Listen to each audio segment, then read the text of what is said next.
Donasi dakwah multimedia Nidaus Salam. Berikan donasi terbaik Anda untuk dakwah dan pendidikan Islam. Bismillahirrahmanirrahim. Innal hamdalillah nahmaduhu wa nasta'inuhu wa nastaghfiruh wa na'udzu billahi min syururi anfusina wa min sayyiati a'malina. May yahdihillahu fala mudilla lahu wa may yudlil fala hadiya lahu. Wa asyhadu an la ilaha illallah wahdahu la syarika lah wa asyhadu anna Muhammadan abduhu wa rasuluh, amma ba'du. Kita melanjutkan hadis Arba'in An-Nawawiyah dan kita masuk di hadis yang ke-49. Hadis yang berbicara tentang tawakal atau tawakkul. An Umar bin Khattab radhiyallahu anhu ani Nabi sallallahu alaihi wasallam qala. Dari Umar bin Khattab radhiyallahu anhu, Rasulullah sallallahu alaihi wasallam beliau bersabda, "Law annakum tatawakkaluna 'ala Allahi haqqa tawakkulihi." Jika kalian bertawakal kepada Allah dengan sebenar-benar tawakal, la razaqakum, niscaya Allah akan memberikan rizki kepada kalian. Kama yarzuqut tayra, sebagaimana Allah telah memberikan rizki kepada burung. Taghdu khimason, di mana burung itu di pagi-pagi hari bangun dalam kondisi perutnya kosong, wataruhu bitonan, dan pulang di sore hari dalam kondisi perutnya sudah penuh. Rawahul Imamu Ahmad, hadis ini dikeluarkan oleh Imam Ahmad, wa Tirmidziyu, dan Imam Tirmidzi, wa Nasaiyu, Imam Nasai, wa Ibnu Majah, wa Ibnu Hibban fi sahihihi wal Hakim. Wa qala Tirmidzi, dan berkata Imam Tirmidzi, hasanun sahih. Hadis ini adalah hadis yang hasan dan sahih. Ini hadis merupakan pondasi dalam bab tawakkul atau tawakal. Dan tawakal itu sebenarnya bahasanya bukan tawakal, tapi bahasanya tawakkul, karena itu masdar atau fi'il, kata kerja yang dibendakan, pakainya masdar. Kalau tawakal itu fi'il, kata kerja.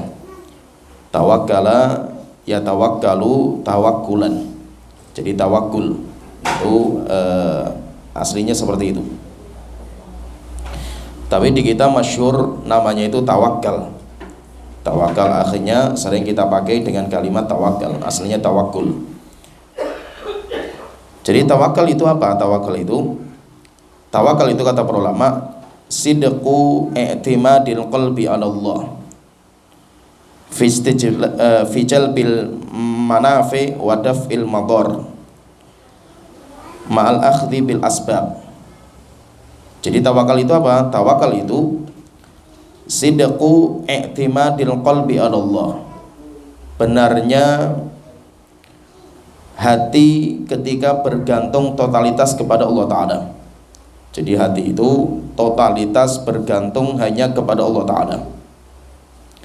Fijal bil manafi, dalam mendatangkan manfaat, audafil mador, atau menolak mara bahaya, ma'al akhdhi bil asbab, tapi diiringi dengan mengambil sebab. Jadi tawakal itu semuanya pusarannya di hati.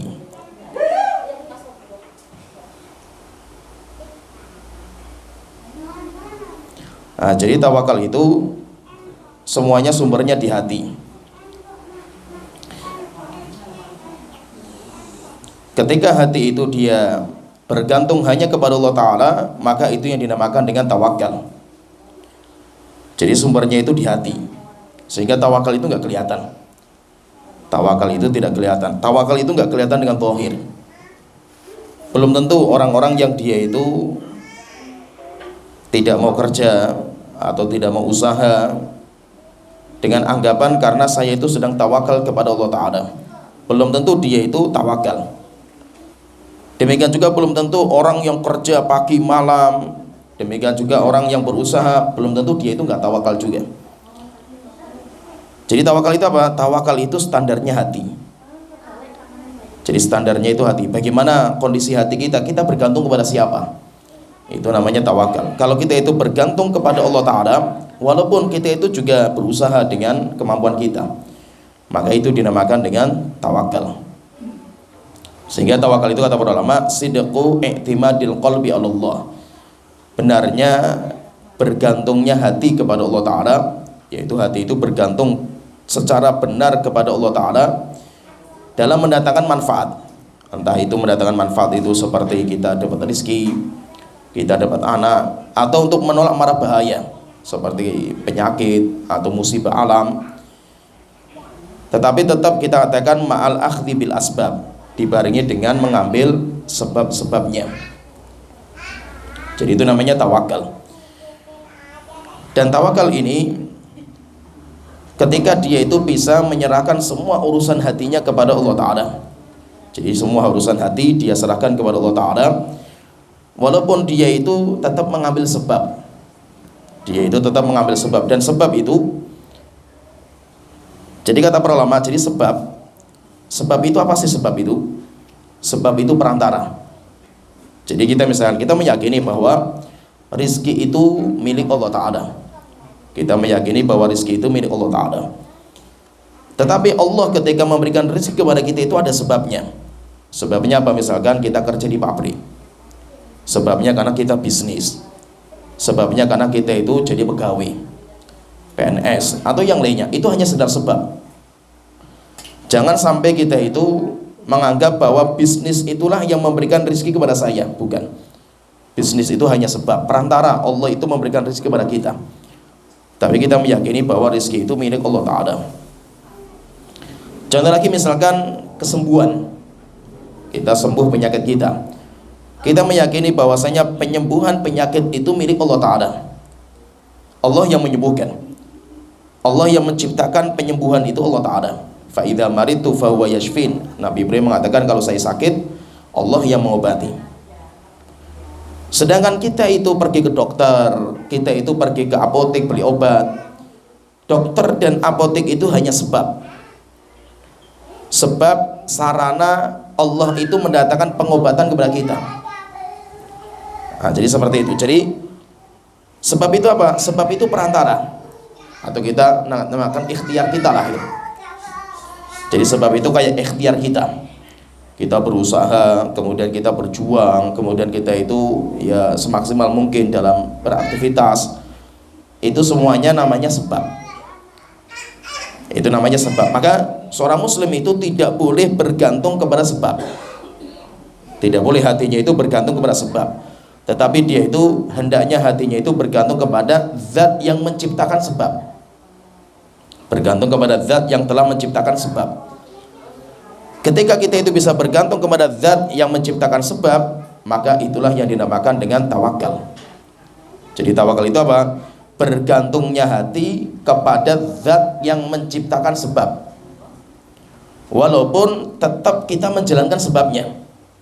Walaupun kita itu menjalankan sebab, tapi kita harus yakini bahwa sebab itu tidak memberikan manfaat kepada kita, kecuali yang Allah takdirkan kalau itu bermanfaat. Jadi itu yang dinamakan dengan tawakul. Dan mengambil sebab, berkaitan dengan mengambil sebab, kata para ulama mengatakan mengambil sebab itu nanti ada tiga. Mengambil sebab itu nanti ada tiga. Jadi ada tiga macam tentang amal-amal yang dijadikan sebagai sarana untuk sesuatu tujuan. Yang pertama, mengambil sebab yang pertama itu at-ta'atul lati amarallahu ibadahu biha. Amalnya itu berupa ketaatan, yaitu ketaatan yang Allah telah perintahkan. Sebagai apa? Sebagai sebab untuk kita itu masuk surga dan selamat dari api neraka jahanam. Jadi kita itu beramal, kita sholat, kita puasa, kita baca Quran, itu hanya sarana. Itu kita jadikan sebagai sebab. Sebab apa? Kita punya tujuan besar di balik itu, yaitu supaya kita itu bisa masuk surga dan kita itu selamat dari api neraka jahanam. Jadi yang pertama itu, jika bentuk ikhtiarnya itu berupa ibadah. Bentuk ikhtiarnya itu berupa ibadah. Kita punya tujuan. Tujuan kita pengen masuk surga. Untuk masuk surga itu harus ada sebab yang kita jalankan. Sarananya apa? Ya kita harus beribadah kepada Allah Ta'ala, kita jalankan perintah Allah, kita tinggalkan larangan Allah Ta'ala. Terus bagaimana kita mengamalkan seperti ini sebagai sebab untuk sampai kepada tujuan kita? Maka mengamalkan ini hukumnya wajib. Harus seorang muslim kalau pengen masuk surga, selamat dari api neraka jahanam, maka dia itu harus mengamalkan sebab. Tapi fahami di sini, tapi kita tidak boleh bergantung kepada sebab yang sudah kita jalankan. Jangan sekali-kali kita mengatakan saya sudah sholat, pasti saya itu masuk surga. Kita bergantung masuk surga dengan amal kita, tidak boleh.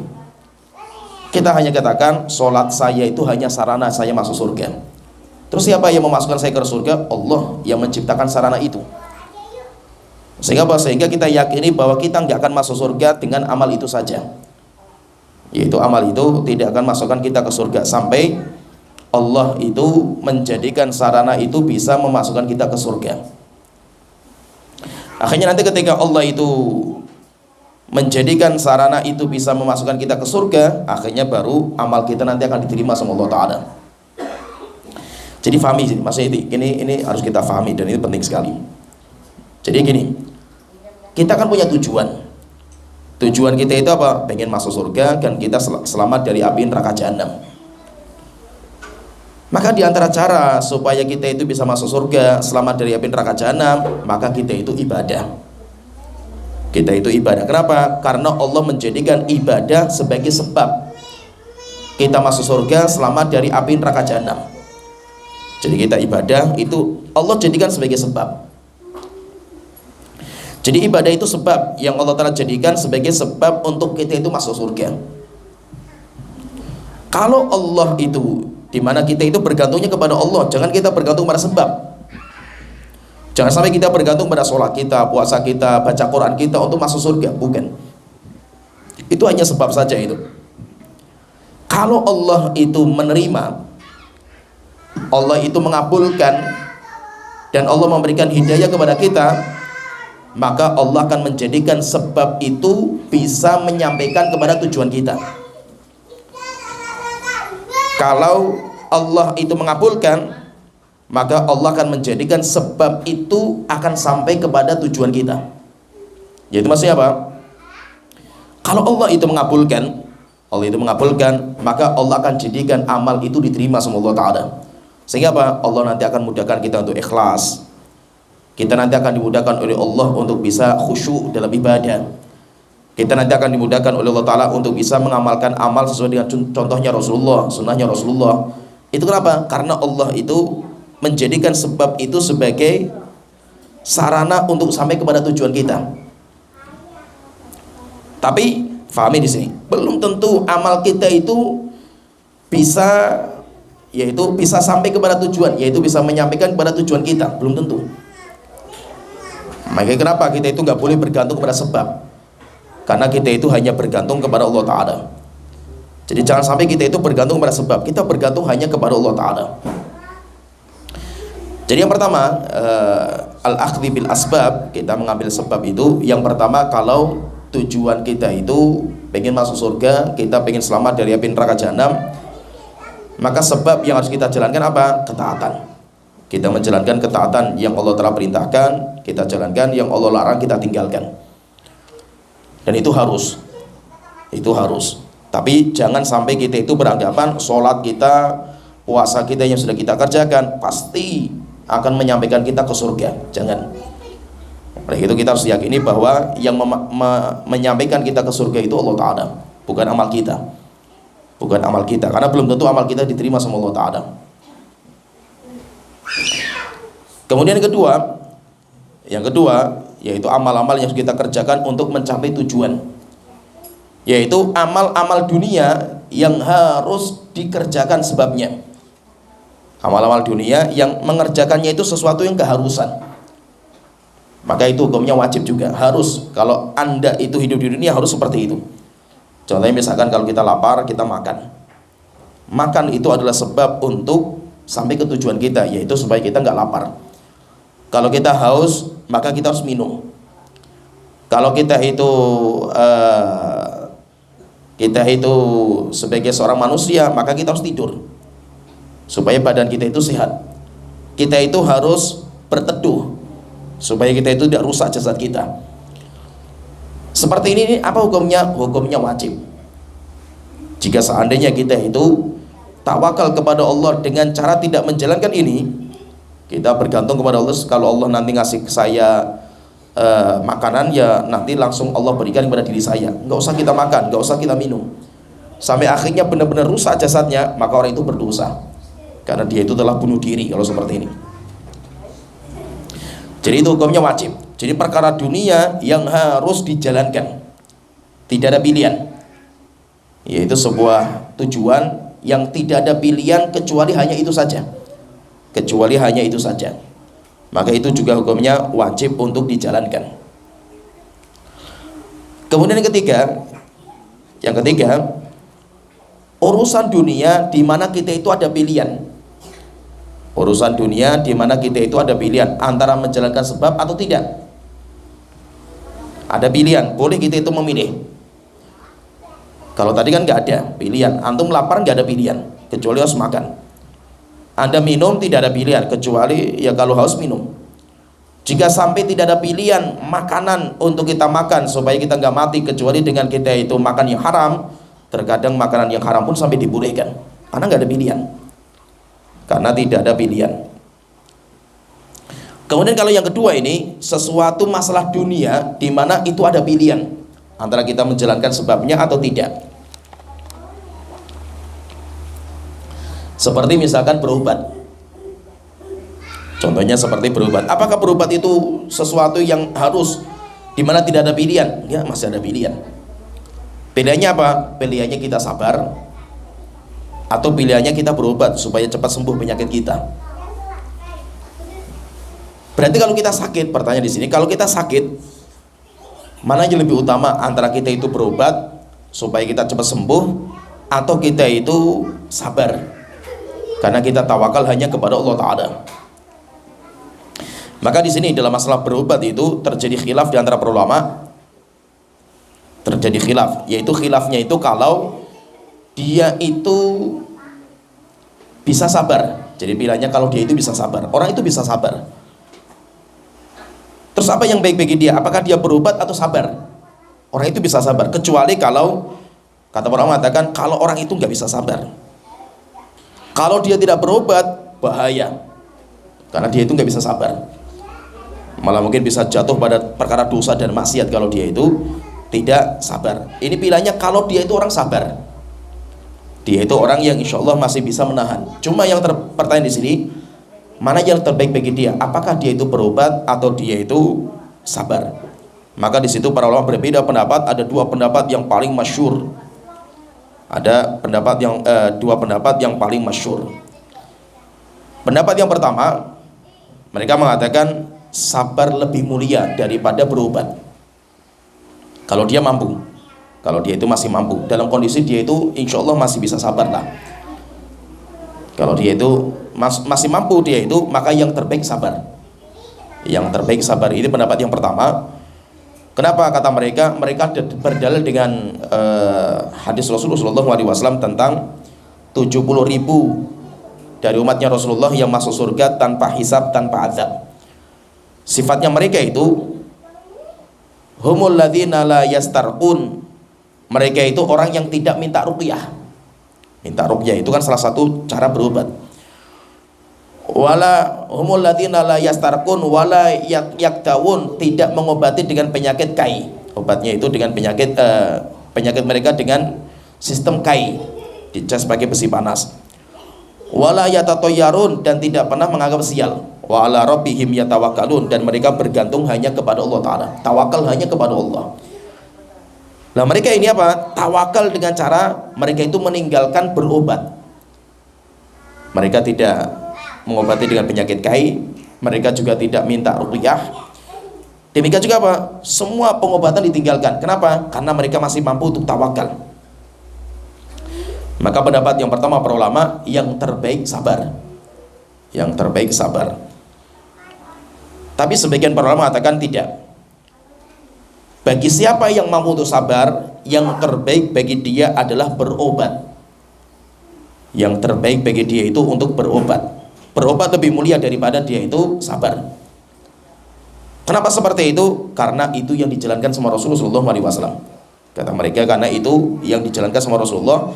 Dan Rasulullah memerintahkan, tadawaw ya ibadallah, berobatlah kalian wahai hamba-hamba Allah Ta'ala. Berarti ketika kita itu diperintah untuk berobat, berarti kalau kita sakit, maka kita itu dianjurkan untuk berobat. Terus bagaimana menyikapi masalah seperti ini? Masalah penyakit di mana kita itu harus berobat atau tidak? Maka nanti kata para ulama, wallahu alam, kalau pendapat yang paling kuat, itu semuanya nanti dilihat kepada jenis penyakitnya. Kemudian yang kedua, juga dilihat dari kondisi orangnya. Jadi nanti beda-beda. Maka yang terbaik, misalkan yang terbaik itu berobat atau tidak, maka kita katakan itu nanti akan berbeda-beda sesuai dengan kondisi penyakit. Yang kedua, akan berbeda-beda sesuai dengan kondisi orangnya.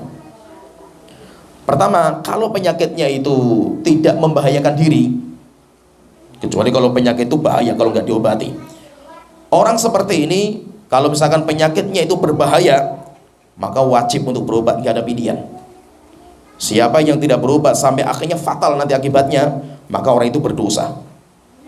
Orang itu berdosa. Dan ada beberapa orang itu yang seperti itu, yaitu orang itu nggak mau berobat sama sekali, tidak mau berobat sama sekali. Kenapa? Karena dia itu bergantung kepada Allah Ta'ala.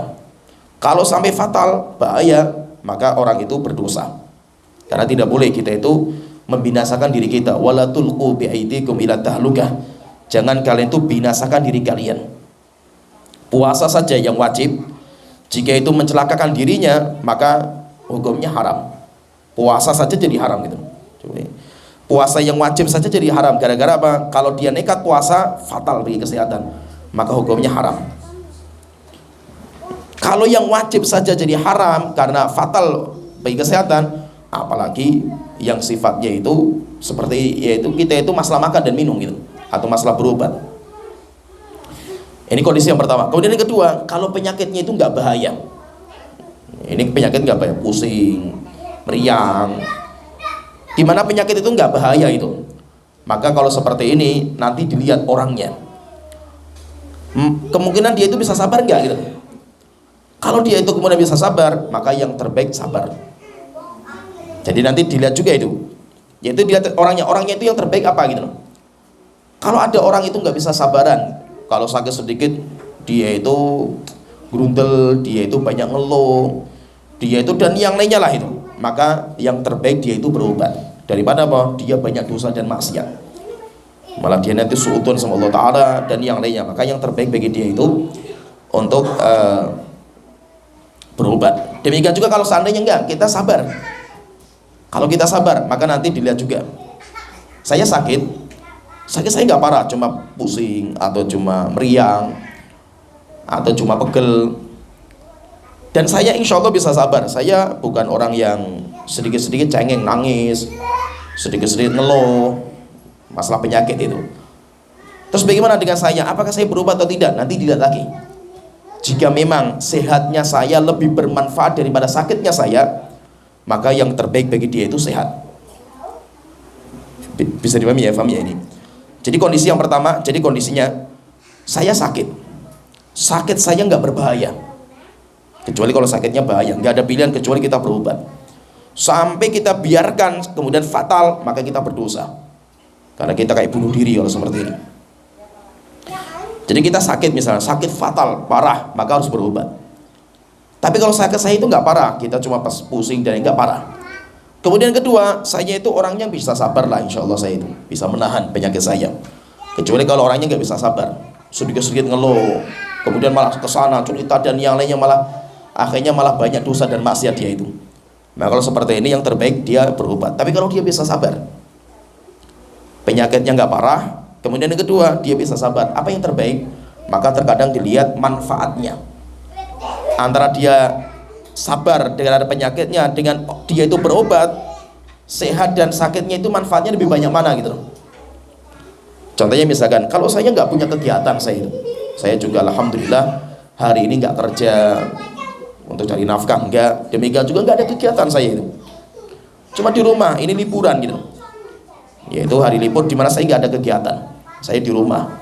Qadarullah pas waktu itu pusing sekali, dan kita masih bisa sabar. Apa yang terbaik bagi saya itu seperti ini? Kalau yang terbaik bagi saya, ya saya itu sabar. Kenapa? Karena dengan sabar saya bisa terhapus banyak dosa dan maksiat yang saya kerjakan. Tapi kalau kondisinya ini, saya mau cari nafkah, di mana mencari nafkah itu wajib. Mencari nafkah itu wajib. Kalau saya nggak kerja, terus siapa yang memberikan nafkah untuk keluarga saya gitu? Ya kan? Jadi kondisinya berbeda. Atau kondisi saya misalkan sebagai seorang ustadz, saya mau ngisi kajian, di mana menyampaikan ilmu juga kewajiban bagi orang yang punya ilmu kan gitu.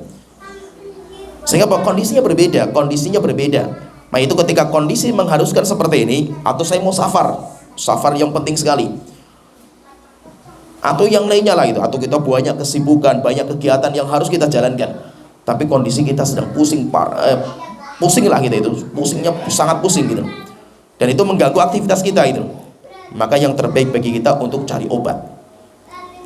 Jadi fahami di sini, maksudnya itu ini fahami karena kita sering mendapatkan masalah seperti ini. Jadi kalau saya sendiri ya, dan itu saya amalkan. Ini saya amalkan di kehidupan saya. Saya itu penyakit, selama penyakit saya tidak parah. Kalau parah itu nanti biasanya pergi ke dokter atau tanya sama dokter. Kalau penyakit seperti ini parah atau tidak itu. Oh ini nggak parah Ustaz, nggak apa-apa itu. Ayo wis. Kalau tidak parah, maka saya biasanya nanti dilihat saya itu sedang ada aktivitas atau tidak. Oh rupanya saya sedang aktivitas padat ini. Kalau seperti itu minum obat, nggak ada cara yang lain. Tidak ada cara yang lain. Kecuali kalau saya masih bisa menahan. Saya misalkan pusing yang bisa saya tahan itu. Ya udah saya nggak minum obat biasa, karena masih bisa saya tahan. Tapi kalau sudah nggak bisa ditahan, maka tidak ada cara kecuali ya kita minum obat gitu. Tapi kalau kita saya sendiri kalau nggak ada kegiatan, saya di rumah misalkan hari ini saya nggak ada kegiatan, saya pusing gitu, ya sudah sabar saja wis. Pusing di rumah, pusing, udah luar biasa lah pusingnya kita rasakan itu. Sabar saja gitu. Kenapa? Karena kita punya keyakinan penyakit ini akan menghapuskan dosa-dosa saya. Nah, jadi kondisinya kalau saya seperti itu, saya menjalankan seperti itu. Tapi kalau sudah kondisi terdesak sekali itu, ya sudah tidak ada cara kecuali berobat. Dan berobat pun maksudnya itu ya kita itu pahami di sini, harus kita pahami memang berobat yang terbaik itu berobat dengan sesuatu yang alami, atau yang dinamakan dengan kita itu ya pakainya itu pakai obat-obatan yang alami lah itu, herbal. Tetapi herbal itu nggak bisa dalam waktu yang cepat gitu, dalam pengobatan itu prosesnya lama gitu, prosesnya lama. Terus bagaimana kalau seperti ini? Ya tidak ada cara kecuali terkadang kalau terdesak itu memakai obat-obatan kimia, nggak ada masalah. Jadi maksudnya itu apa? Kita harus bersikap pertengahan lah dalam masalah seperti ini. Kita bukan membuka obat-obat kimia secara lebar-lebaran, karena tetap bagaimanapun orang faham semuanya manduratnya itu ada. Tapi kita nggak boleh menutup secara totalitas juga gitu. Karena bagaimanapun mesti ada manfaatnya. Maka kita lihat diri kita. Ini penyakitnya itu bisa kita obati dengan herbal nggak? Bisa obati dengan herbal. Kalau tidak bisa, kecuali dengan obat kimia, ya tidak ada cara yang lain. Kalau sampai kita itu nggak memakai obat kimia sampai fatal akibatnya, maka itu bisa bahaya. Dan itu saya lihat beberapa orang itu sikapnya seperti itu, terlalu hulu. Sikapnya itu terlalu hulu. Kecuali kalau mereka punya ilmu, terkadang nggak punya ilmu gitu loh. Ada cerita, ini cerita nyata. Teman saya dulu ketika di Yaman. Jadi saya punya teman itu, dia sudah keluarga, dia sudah punya anak, kemudian berangkat ke Yaman. Nah dia ini punya anak di Yaman, jadi dia nikah, setelah itu dibawa ke Yaman. Ini orang ini, teman saya ini termasuk orang yang hulu dalam masalah obat, anti dengan obat kimia, antinya luar biasa, apalagi sama dokter, benci dia itu. dia itu harus herbal. Tapi anehnya itu juga dia bukan ahli herbal juga gitu. Kecuali kalau dia ahli herbal, enggak. Tapi apa? Yes, biasa orang-orang dulu baru ngaji itu kayak gitu. Dulu awal-awal kita kenal sunnah itu kan saklek nih mang. Luar biasa lah kita itu dulu itu ya, orang baru ngaji dia seperti itulah gitu. Itu kita rasakan. Jadi saklek keras sekali menyikapi masalah seperti ini. Sampai subhanallah qadarullah ya. Anaknya itu sakit. Dan itu di Yaman. Padahal di situ itu ada juga seorang wanita, yaitu teman kita juga, seorang dokter. Nikah sama suaminya itu, kemudian suami istri berangkat ke Yaman dan wanitanya perempuannya itu dokter. Dia sama sekali nggak mau tanya sama dokter itu, kemudian juga wes kasih obat nggak mau, kecuali herbal, kasih madu. Anaknya masih kecil padahal itu. Kasih madu sampai akhirnya parah sekali penyakitnya waktu itu anaknya itu, sampai kejang-kejang sampai mau mati wasil. Akhirnya qadarullah ini teman kita itu yang perempuan yang dokter itu datang. Kemudian ini parah ini kondisinya ini kalau nggak segera diobati bahaya. Dia datang saya sama sekali nggak mau pakai obat kimia. Terus pakainya itu madu terus katanya itu. Sampai akhirnya meninggal dunia juga itu. Meninggalnya di Yaman. Meninggal di Yaman. Ketika terjadi seperti itu, terdengar seorang syekh guru kita itu dengan marah ngamuk guru kita itu. Kamu telah membunuh anak kamu ini gitu. Kenapa? Karena jangan terlalu hulu dalam masalah seperti ini kan itu. Jadi jengkel sekali guru kita gara-gara seperti ini. Kenapa? Karena ya sikap hulu itu yang bahaya gitu loh. Sehingga apa? Bukan berarti medis itu kita tinggalkan secara totalitas, enggak. Ada manfaatnya. Ada beberapa pengobatan yang nggak bisa dengan mereka, kecuali dengan mereka gitu. Sehingga maksudnya bahwa kita itu jangan terlalu hulu dalam masalah ini. Kalau memang Anda itu tidak mau penyakit obat-obat kimia, itu nggak usah dipakai dalam kondisi yang mana nggak fatal gitu. Tapi yang menjadi masalah itu kalau fatal, antum tidak memakai obat itu fatal akibatnya itu. Bisa hancur diri antum gitu. Kalau seperti ini maka tidak ada pilihan kecuali kita harus memakainya. Sehingga maksudnya bahwa kita itu dalam masalah seperti itu harus pertengahan lagi sikap kita itu. Demikian juga jangan mudah-mudahan pakai obat-obatan. Sakit sedikit pakai obat, sakit sedikit pakai obat, semuanya pakai obat gitu. Makanya kayak istilahnya itu badan kita itu kayak apotek berjalan gitu. Isinya obat-obatan semua gitu. Itu pun juga bahaya juga. Ya, karena kita itu bukan apotek diri kita ini kan itu. Ya, jadi biarkan apotek itu ya di tempat apotek gitu loh. Jangan sampai diri kita itu menjadi apotek gitu. Karena apa? Karena di kampung saya itu kayak gitu. Karena ya, ibu saya itu kan kayak jualan warung kelontong kan gitu. Saya itu perhatikan orang kampung itu ya, kayak apotek itu orang minum makan setiap hari gitu. Setiap hari kerjanya minum ya obat-obatan itulah, apalah itu macam-macam merek-mereknya itu.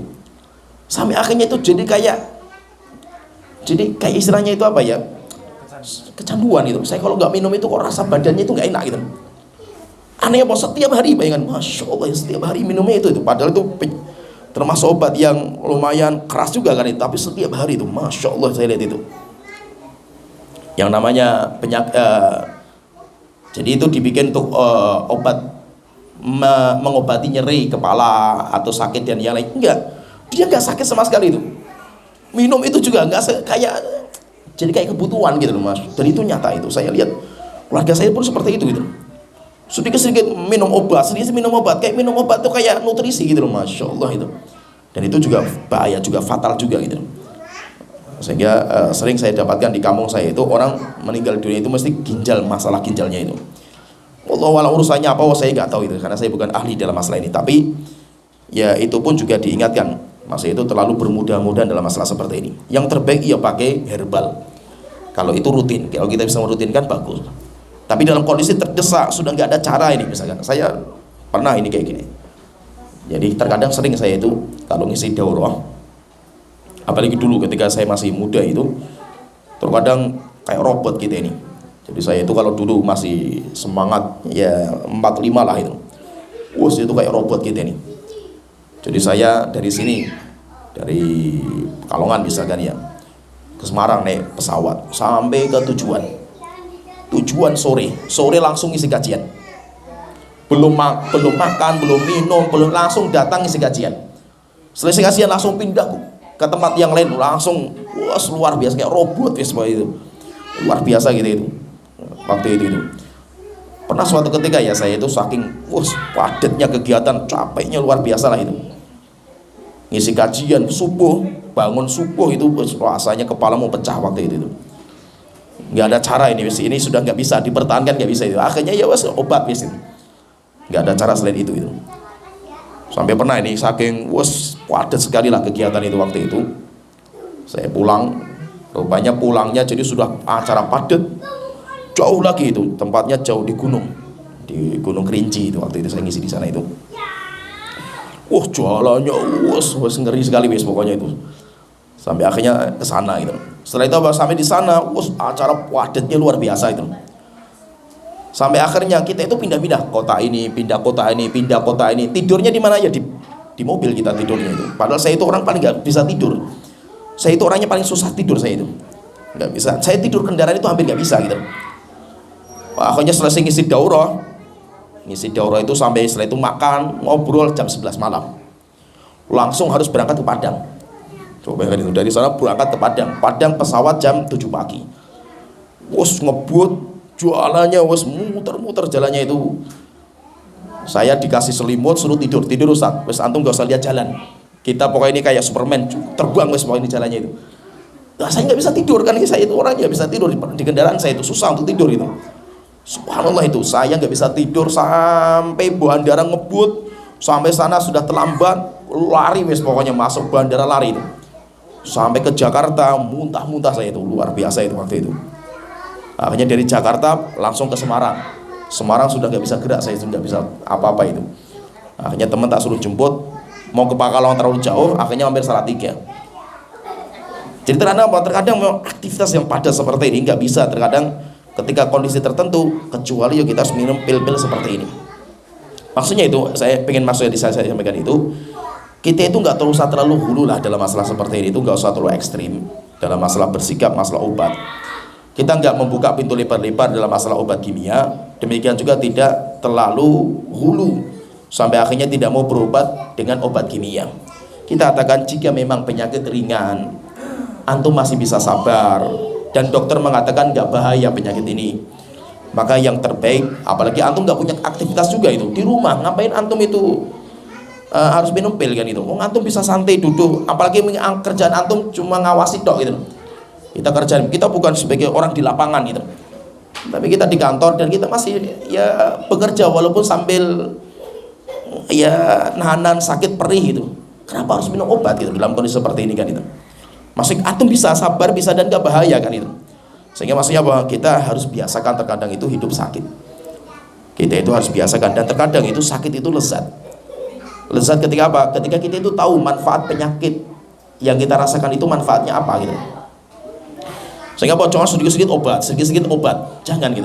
Cobalah kita rasakan sakitnya itu rasanya enak gitu. Pusing, demikian juga pegel, sakit gigi. Saya dulu itu selalu sakit gigi ya. Sakit gigi itu saya jarang, memang saya dulu itu jarang minum obat, nggak suka gitu. Terus bagaimana kalau saya sakit gigi malam hari kan paling terasa itu. Akhirnya saya itu bawa senter keluar. Saya datangi tempat-tempat akar gitu. Saya datangi itu. Subhanallah, sakit hilang. Karena konsentrasinya ke tempat yang akar itu. Apalagi di kampung saya kan serem kan, kampung saya Salatiga itu. Saya datang, saya biasa gitu sendiri, nyanteri sana itu. Itu bisa hilang penyakitnya itu. Bisa hilang. Saya terkadang malam hari kalau sakit gigi itu olahraga saya. Ada samsak di rumah, olahraga, lari, fitness itu. Tapi saya jarang minum obat, jarang sekali. Selama ini masih bisa saya tahan. Tetapi kalau sudah tidak memungkinkan, ya tidak ada cara lain kecuali ya kita itu berobat. Jadi misalkan masalah dunia di mana itu ada pilihan. Seperti kita berobat, itu ada pilihan. Seperti juga mencari rezeki. Mencari rezeki itu kan bentuk kita mencari sebab gitu, ikhtiar kan gitu. Tapi kan itu ada pilihan. Apakah antum itu bekerja cari uang atau tidak? Kan gak ada masalah juga gitu. Kecuali kalau antum menanggung nafkah, beda lagi urusan nafkah. Tapi lebih dari nafkah itu kan pilihan. Maka terjadi khilaf di antara para ulama, yang terbaik itu apa? Antum itu kerja atau antum itu tidak bekerja. Kenapa? Karena kita itu tawakal hanya kepada Allah Ta'ala. Maka nanti itu dalam masalah ini pun para ulama berbeda pendapat juga. Ada yang mengatakan yang terbaik itu ya bekerja. Bekerja, kenapa? Bekerja itu banyak sekali manfaatnya. Ada juga ulama yang mengatakan enggak, yang terbaik itu dia itu sabar. Sabar. Jika memang Allah itu memberikan rezeki kepada burung, orang itu pun pasti akan diberikan rezeki sama Allah Ta'ala.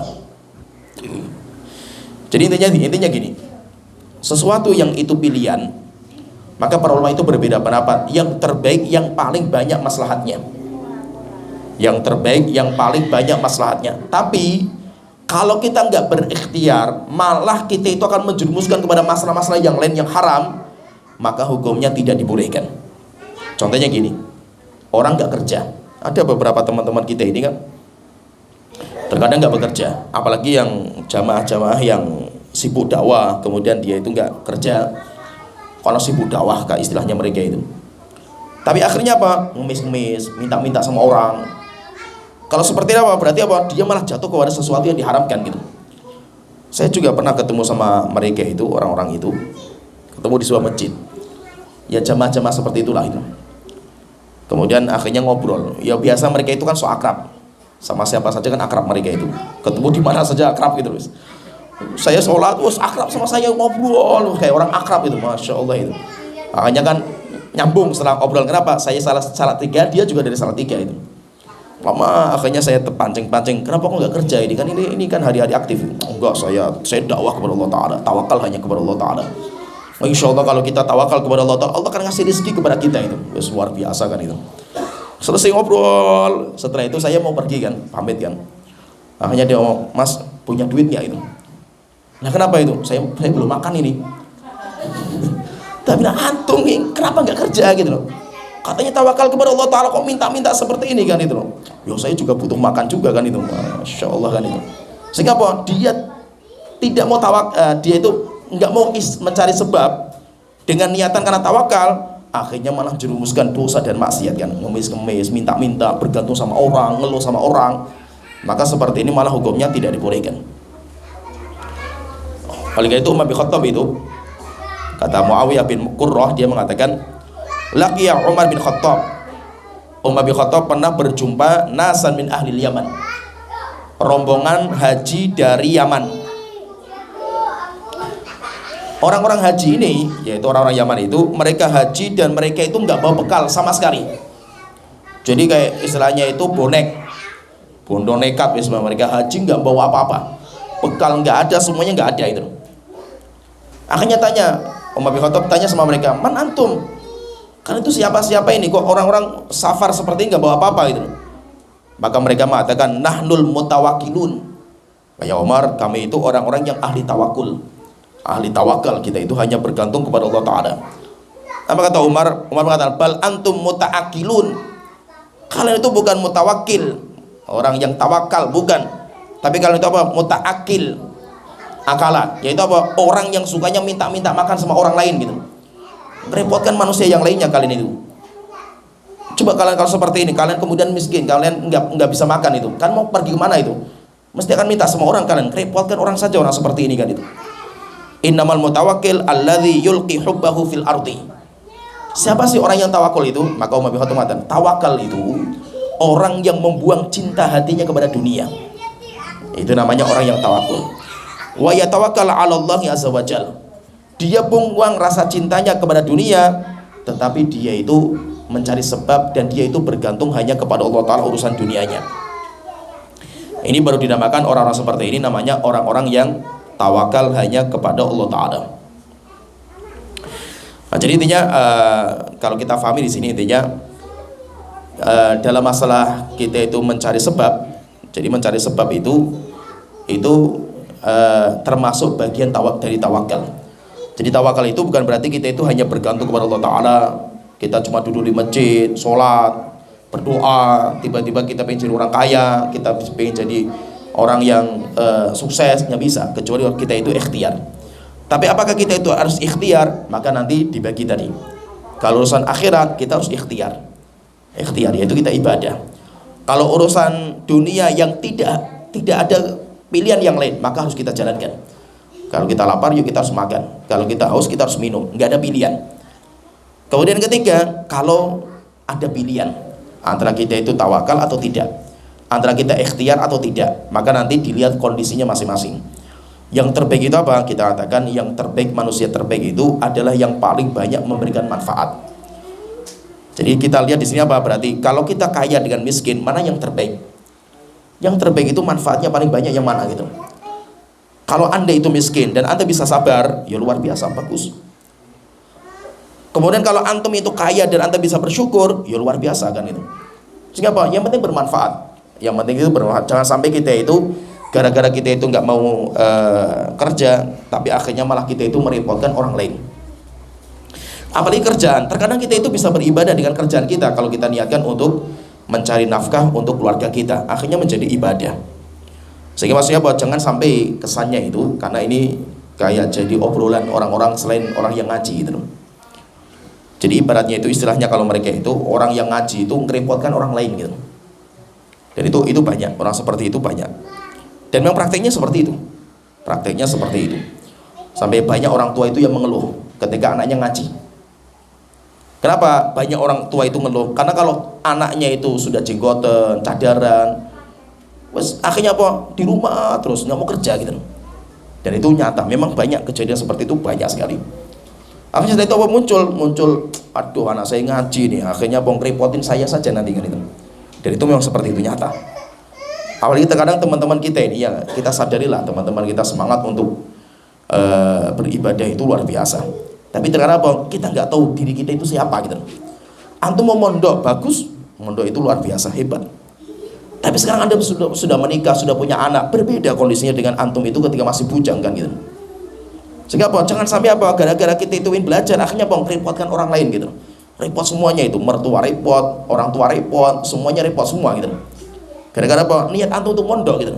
Terus bagaimana caranya itu? Diimbangi, harus saya itu cari nafkah, karena keluarga saya pun bagaimanapun dia wajib saya berikan nafkah gitu.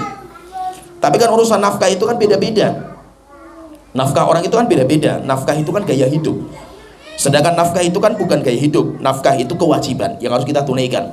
Lebih dari itu kan cuma gaya hidup kan gitu.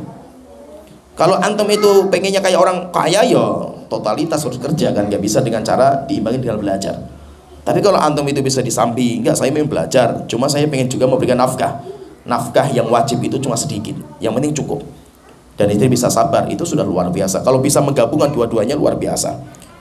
Tapi terkadang maksudnya apa? Terkadang jangan sampai istilah di masyarakat itu orang yang sudah ngaji itu sukanya cuma ngeripotin orang lain. Yang terbaik itu apa? Kita itu sudah kenal sunnah, malah kita itu bantu orang. Jangan sampai kesannya itu apa? Orang tua itu menjadi repot gara-gara kita kenal sunnah gitu. Karena itu istilah itu di mana-mana sering saya mendengar seperti itu, sering sekali itu. Nah, kalau bisa itu apa? Setelah kita ngaji, kita itu sekarang punya prinsip kita bisa bantu orang. Bagaimana dengan cara apa sih kita itu bisa membantu? Sampai saya ini cerita itu sampai saya itu sempat sebel juga itu. Jadi ada seorang akhwat, ya kondisinya memprihatinkan lah. Saya pun juga kasihan lihat itu, kasihan. Jadi ya itu ummahat telepon ke saya gitu. Cerita, waduh kondisinya kayak gini Ustaz, gini. Tatanya, loh suaminya kemana gitu. Ustaz, suami saya itu nggak susah kalau kerja itu. Kenapa? Syubhat. Banyak syubhatnya kalau kerja itu. Lah terus mau apa gitu? Ya kan? Ya akhirnya wes pokoknya ublek sendiri lah itu. Lah terus ublek sendiri mau apa kan itu? Ya kan? Dan itu ada. Saya dengar kaget juga saya itu, masya Allah itu. Akhirnya apa? Kerja di sana ada masalah sedikit keluar, kerja sana masalah sedikit keluar itu. Akhirnya apa? Saya pengen yang aman-aman saja lah. Akhirnya apa? Mancing kerjanya itu. Mancing kan aman kan gitu. Kerjaan kita sendiri kan itu, masya Allah itu. Mancing dapat berapa kan? Mancing cuma hobi kan itu, bukan untuk cari nafkah. Cari nafkah bukan dengan pancing kan itu. Beli kapal itu, perahu naik ke itu baru namanya orang kerja kan itu. Dan itu saya lihat itu orang sudah ngaji itu, masya Allah itu. Sampai saya itu, ya Allah kasihan dengan mereka itu. Sampai akhirnya saya bilang sama ummahatnya itu, sudah suaminya suruh ke sini. Suaminya suruh ke sini. Aduh nggak ada kendaraan Ustaz gitu. Lah adanya apa gitu? Nggak ada apa-apa Ustaz gitu. Terus gimana? Saya mau apa itu bingung. Ini apa? Bisa minjemi nggak Ustaz itu? Minjemi terus nanti kembali nggak gitu loh. Mau dipinjemi berapa kan gitu loh? Ya nanti kembalinya nggak tahu kapan gitu loh. Nggak seperti ini caranya itu. Suaminya saya pengen ketemu, suaminya datangkan di sini itu. Saya pengen ngobrol sama suaminya itu. Oh dia sudah menikah, dia sudah punya anak, tanggung jawab kepada anak dan istrinya kan gitu. Kalau dia itu masih bujangan terserah kan itu. Ini sudah menikah kan gitu, nggak seperti ini caranya kan itu. Maksudnya apa? Terkadang ya ini. Terkadang kita menghadapi orang-orang yang baru kenal sunnah, kemudian semangatnya masih 45, itu luar biasa susahnya itu. Terkadang kita nasihat seperti itu, jadinya fitnah ini. Wah, Ustadz ini memang syubhat ini gitu. Repot itu, kita menasihati repot gitu. Jadi memang ya orang-orang baru kenal sunnah itu terkadang kan semangat 45 itu, tanpa kita kenal apa saja sikat-sikat pokoknya itu. Akhirnya futur, nanti kebanyakan orang seperti ini futur gitu. Jadi ya maksudnya itu seperti itulah, kita itu harus lihat diri kita itu siapa. Kita manusia biasa gitu. Kita manusia biasa, jangan sampai gara-gara kita itu nggak ikhtiar, akhirnya kita itu nanti malah jatuh dalam dosa dan maksiat. Ngemis, sukanya minta-minta, supaya ngeluh, sukanya ngutang nggak bayar, kalau sudah jatuh waktunya afwan. Dan saya itu terkadang kalau minjem orang itu sampai sering orang jamaah itu terkadang datang ke rumah saya itu minjem. Saya itu terkadang malas minjem. Kenapa? Daripada nanti antum itu nggak ngaji lagi sama saya gitu. Akhirnya seringnya antum ini untuk antum aja lah, nggak usah dikembalikan. Kenapa? Karena terkadang seringnya itu kalau sudah minjem kan hilang. Biasanya orang itu kalau lagi butuh sering mukanya datang di muka kita gitu. Mukanya kelihatan terus kalau lagi butuh itu. Nanti kalau sudah dapat pinjaman hilang setelah itu. Nah saya sedihnya itu apa? Ketika dia itu hilang dari pengajian gara-gara ngutang sama saya kan itu.